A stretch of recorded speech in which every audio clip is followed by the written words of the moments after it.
Coach, your program has been pretty immune from the transfer portal, but this season it's been a little bit different with guys coming and going.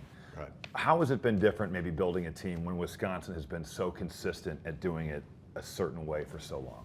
Yeah, I think, Robbie, you look at what we've done and how we've gotten there and how specifically we've stayed experienced and old. Now the recipe to how to do it has changed a little bit in this new era. So we still want to be old as much as you can be. The ability to have players stay, maybe redshirt, grow and develop through the program has changed a little bit. But at the end of the day, you're not sacrificing your principles, your foundation, what you want to be, what your identity is.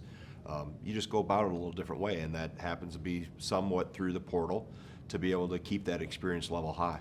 Is it hard as a coach? Because I feel like it has to be personal when someone leaves, but you also understand that there are business aspects of this that have not been in play ever. How is that, I guess, for you to handle? Yeah, I've gotten callous to it enough that it's not personal, because if you make it personal, yeah, you will toss and turn all night, and there is, there is the business side of it, which I understand, and I think the fortunate place that I'm in, that I've been mentored by a lot of old school guys. You played for one, yeah, you witnessed. You had Coach Ryan for a little bit with the USA team, but also others I've been around. But at the same time, I'm at an age and a point in my career where I've also got a 1 foot and a really good understanding of the new era, the new age, so to speak, and have been able to keep my principles still the same, but adjust my approach and how we get there. What's excited you about the new guys? You talk about a guy like John or Cameron or Xavier. What are they going to bring to the program? The experience. I think the biggest thing you watch with the guys that come in from other places, just their difference in maturity, and not that freshmen are immature in a bad way. They're just immature. They just don't know what they don't know. You bring a transfer in, you can see that they've lived the life of a college basketball player. Their bodies look different. They've gone through. They've failed. Usually as a freshman, you face failure more often than not. So they've gone down that road. So you just see the experience level. Obviously, the physical maturation is evident. That's very easy to find. But just the maturity, the experience, the ability to adapt. They're not caught off guard or really surprised by anything that maybe catch freshmen at time. We've seen flashes of Steven Crow playing like an all-conference player, but it hasn't been consistently what he's given you. Why can it be different this year, and why can he be a dominant force that you believe he needs to be a dominant force? I've seen, I've coached and recruited some of the best bigs we've had in our history of our program, and he has all the skill sets of them. The final step for him is the mindset to dominate, and there's no reason he can't be one of the best bigs in the league. There's no reason he can't be a dominant All-American type force. With his skill set, with his size, he's bigger, stronger, but the final step for him has always been, the last 12 inches, so to speak, as they say, from his mindset of dominating every single day. And so far in practice, he's done that. He's come with a mindset to kick the living snot out of the guy across from him, and that's got to transcend and carry over to the court. John Blackwell's an all-freshman selection last season. Right.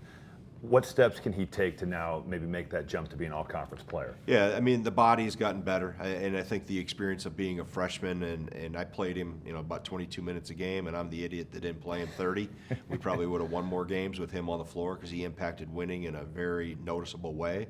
But you watch that experience carry over from year one to year two, and the biggest jump I've seen with John, obviously physically he's better, but the mindset. He walks on the floor now, much like I watched Johnny Davis come from year one to year two. I'm the best player on the floor, and I'll show you today, and I'm going to show you again tomorrow and the next day, and just a confidence about him. He has an aura about him on the court that didn't exist as a freshman. We know what Max Klesmit can do on both ends of the floor. Right.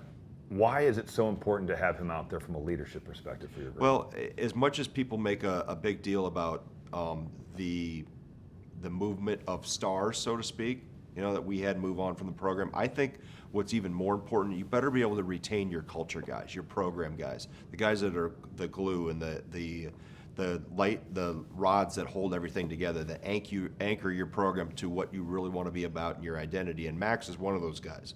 You played against a few of those guys. We've had them from Brad Davison to Zach Showalter to Josh Gosser that are maybe a stat doesn't jump off the page on you, but they understand the importance of winning. They understand how to win, and they understand how to win and how we operate at Wisconsin. And I think when you have those culture program guys, not that Max can't do a lot of things that pop off the stat sheet, he does, but he also really, I think, connects all the fabrics of our program. And when you have a transient nature over your roster, you have some transfers coming in to have, he knows exactly the message to get passed on to those newcomers, and that helps expedite the process of how fast those new guys fit in. You've got a really good core coming back for this year's team. What needs to happen for this group to reach its potential? I think stay healthy. I mean, that you can't have a significant injury at the wrong position. That's everybody in the country could probably say that. But I think the ability to continue to grow and gel, and the team chemistry, you're always worried about that or wonder about that when you have newcomers in places, people from different places. How's it all going to fit together, and will it gel on the floor? So I think those two things, the talent and the depth is there. Now, how do we mature from a mental standpoint? How do we handle getting kicked in the teeth the first time? Do we separate? Do we bond together even more? And that's a journey every team goes on every year.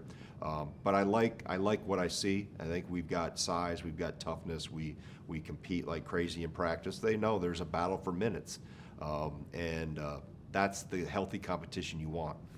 You know, the Big Ten has changed so much, and this year it changes a lot with the 4 West Coast schools coming in here. When I played, there was probably some games on the schedule where you're thinking, all right, this can be our game to get right. We're probably, as long as we show up, going to win.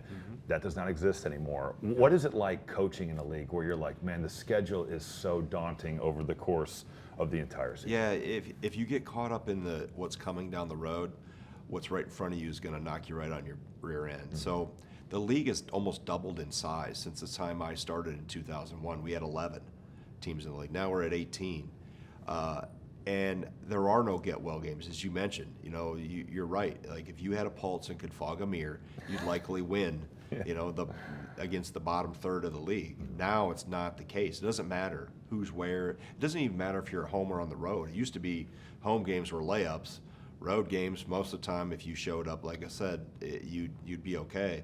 Now it's every single night. Anything can happen. I think it's just another example of the parity of college basketball. And obviously we're hyper-focused on the 18 teams in the Big Ten, but it has changed immensely, not only in numbers, but in terms of just the overall depth. And, you know, the bottom's gotten better. There's more parity across the board, and we're seeing that night in and night out. You know, I've heard you say so many times in interviews that guys, whether they're transfers or freshmen, they're just not used to working out weight room wise the way that you guys do at Wisconsin. What do you think separates your program from a strength and conditioning standpoint? I think the attention to detail that our Jim Schneider, our strength and conditioning coordinator and coach, really puts on it. And obviously, you know, I've always had an affection for football and football players, and I think that toughness that they bring, and they appreciate the weight room. They understand the importance of it. Not that you have to be a football player to play at Wisconsin, but if you have a few of those guys in your locker room, they understand the works of a team and how a team can come together. They understand the importance of a weight room. They can handle practicing in a crappy November day, you know, when it's cold and you get hit on the hand by a helmet and it stings for a while. They're just things that football, I felt, breeze into making you a really tough, disciplined basketball team that you need to be in the Big Ten. I think that's really where it boils down to. And if you look at the last 20, 25 years, what programs have consistently stayed near the top? You know, Michigan State, your alma mater, Purdue, ourselves. And we all have a lot of the same fabric within it in terms of that toughness and ability to fight through rough times. You know, the Big Ten already had great coaches, but now you look at the 4 teams coming in. You add Mick Cronin, you add Muss, you add Coach Altman, you add Coach Sprinkle. What's it like coaching against so many guys where you're like, man, everybody in this league is pretty good? We've got three new characters specifically. Yeah, I don't know right. if Danny Sprinkle as well, but you know, Mick, I've known Mick for a long time. I've coached against Dana a few times, and obviously if Musselman can keep his shirt on, you know, and not jump up on anybody's scores table. But you know, it's coaches that have great experience, have had great success, regardless of where they've been. You know, Danny's coming from Utah State, and they all know how to coach. You know, you're not probably going to out-coach anybody, and you better not worry about game day. You better be getting the job done in practice every day, because that's where it's really in this league is going to make the difference. How good of a teacher are you? How good can you communicate to your team? How can you get them to buy in non-game days? And that'll tee you up for the best chance of success on game day.